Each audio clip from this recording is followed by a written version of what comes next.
discuss anything that can affect mental health, anything can affect on how someone feels, how they feel about themselves, how they see themselves in the world, and how they value themselves.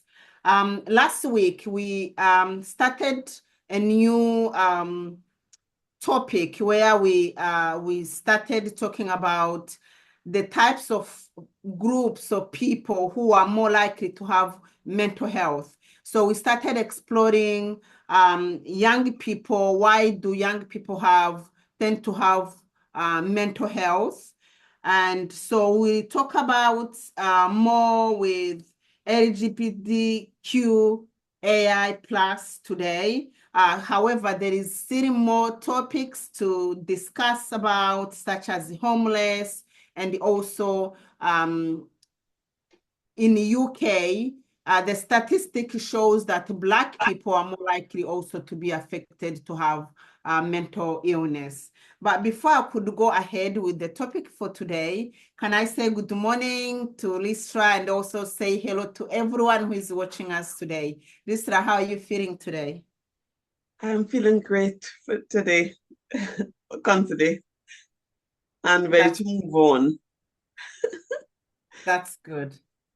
Thank you. Thank you so much. I am feeling great as well. It's a beautiful weather. It's a little bit cold, but again, it's not raining, and it's nice to have a mixture of weather, and yeah, it's good for our mental health as well.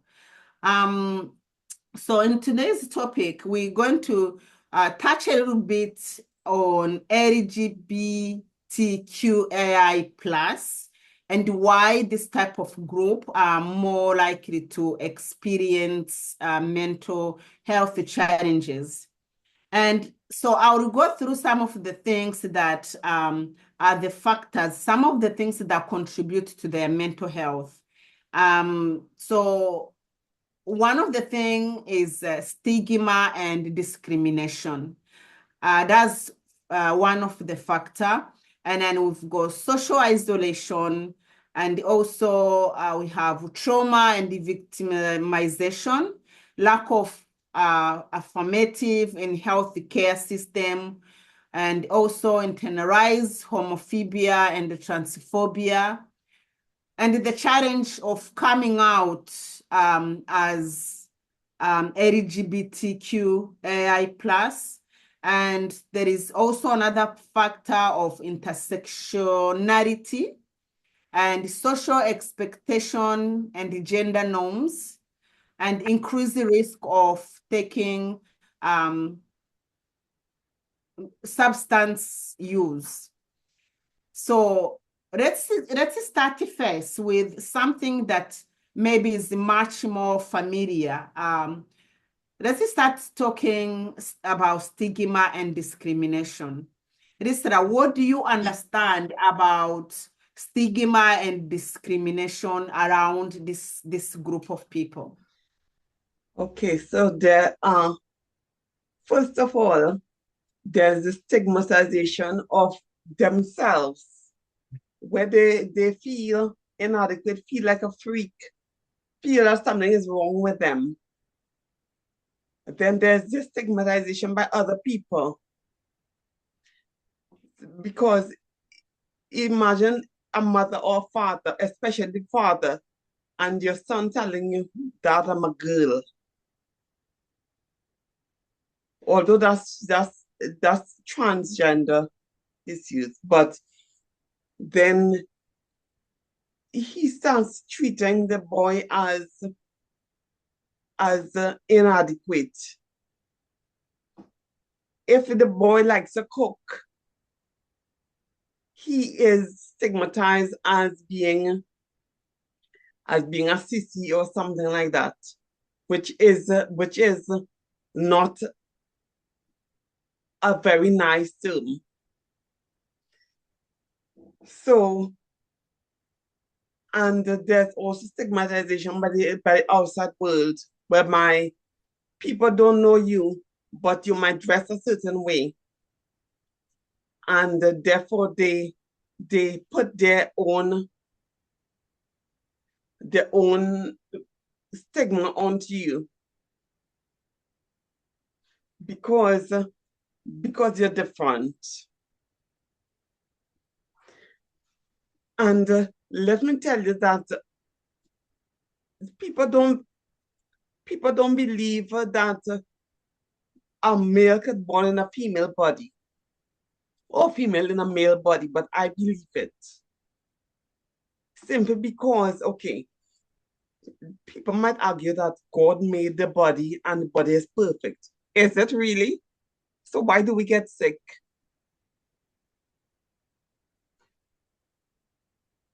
My belief is that when a sperm and an egg combine, it is not clear as to what will develop into male or female gender, because there are two genders, even though I believe there are two genders, but many sexualities. So gender is based on the chromosome DNA and is based on X and Y chromosomes. That's why I believe in the two genders. However, I believe that when an egg and a sperm unite, then we do not know what gender it will form yet. And a spirit, a life, enters into that combined egg and sperm, and then that develops into a male or female.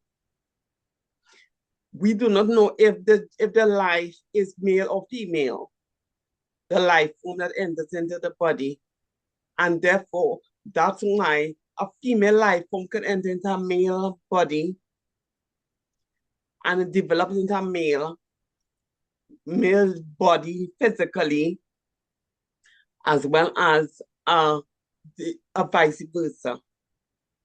And I believe that's how people can feel trapped in the wrong body. But it's a theory. There are no facts in, because this is just my theory. And people might agree with me or disagree with me. Yeah. And that's the freedom of speech and democracy that we have. Yes, I mean, it's a free world. It's a free world. Everyone can say what they want, and everyone can feel the way they want. We all have a choice to make. There is one thing I've forgotten to introduce actually, and which I feel like is very important, especially for people who have never had this before. So LGBTQAI plus. This is what it means. So is an umbrella term for people who identify with a variety of gender and sexual identities. This includes lesbian, gay, bisexual, transgender, intersex, queer or questioning, asexual, an evolving placeholder for other identities not captured by acronyms. So if you never heard about this LGBTQAI plus, this is what it means.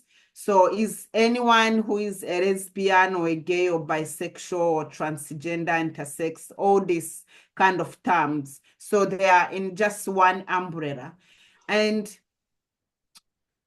I think in recent years now, we're seeing much more of lesbian, we're seeing much more of gays, and people feeling like they were born in a wrong body, and people changing their how they were born, and that's how they feel. That's how they feel.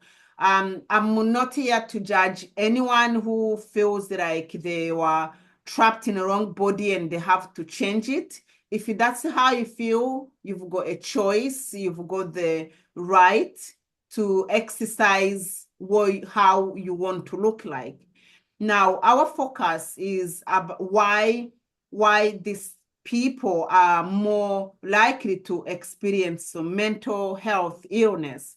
I think, as we said, stigma could be, again, a factor because, for example, this is not something most of the family experience. So if one of the family, a child comes and say, oh, I'm a girl, but I want to become a boy, or I'm a boy, I want to become a girl, there is a rejection phase about that idea. The parent and the siblings and anyone who is involved in a family may not agree with you. And so if you ready to go ahead, you're more likely to feel loneliness and also to have a fear and to feel rejection because you're doing something that no one agrees to it. And family is a place where all of us we feel like is a belonging space where everyone feels safe and feels free to express how they feel. So when someone comes and starts saying things like that, and then you realize your family is not agreeing with what you are saying, you find yourself like being rejected, your ideas being rejected. And then when you go ahead, then it's like you don't have no one to back you up. You don't have a family to back you up, and you're relying on people the same situation as you. You're more likely to get friends from that environment, but maybe the friendship will be limited on how you would love to feel. And these are kind of things that can really make people feel start developing mental illness. And also in the hospitals, for example, we have a really big an issue from where you work. Sometimes you receive a man who is want to be a woman, and we get confused. Where do we place this person? This person doesn't want to be on a female ward. And if he goes to female ward, they will see him as a man, and it's going to be a problem. And when he goes to male's ward, it becomes also an issue because he's behaving like a woman. So, and this kind of person end up feeling like, the communities is so narrow. Like there is nowhere they are being really, the acceptance is very narrow. But it's not like people really don't want to have them around. Of course we do want to have them around, but it brings a little bit of confusion. I think it's the society as a whole, or the government as a whole, they are trying to find a way we can support these people because they are just in the middle, and it is so difficult to know how to support them. So, Lisa, let me come back to you. What are one advice can you give or to someone who is experiencing this type of feelings? Okay, so the first the first instance, you should try to identify who you are and stand up for yourself, because you know yourself better than anybody else. And people are gonna try to make you into what they want, but you know yourself and you know what you want in life. However, make sure that you're mature enough and that you've chosen what you want, because if you're very young, then they say that you're not old enough to make that decision. So make sure that you know what you're saying and that you can stand up for yourself on issues. And form friendship with other with people. Come out and explain yourself. They may not understand you initially, but eventually over time they'll get to understand you. So staying in the closet is not always the way to avoid stigmatization. You might get all the shots up front and then things quiet down when everybody gets used to your values and your ways. Yeah. I wanted to add that as I started saying, you know, it is the choice of us, is the choice everyone makes to choose who they want to be. So if you can be really have that strength of, you know, trusting yourself and also just don't rely on people, because people will be always people. You will just want people to be happy for you, or to be to be your supportive, but most of the time you will be very disappointed. But if you have that strength for yourself, I know everyone want to be accepted everywhere they are going, but trust me, it's not the case. It's not the case. Most of the time when we are not accepted everywhere we go, but the strength you have inside you is the only thing that can drive you, and also trust in yourself, what you are doing, believing in yourself, and have the confidence of the choice you have made, and try not to show the world. I don't know, should I say not to show the world? Just to be confident, just to be happy for yourself. If I see the happiness in you, if I see the respect in you, and everyone else will respect you. So it's all to do how you see yourself in the mirror. What you see, that's what the rest of the world are going to see.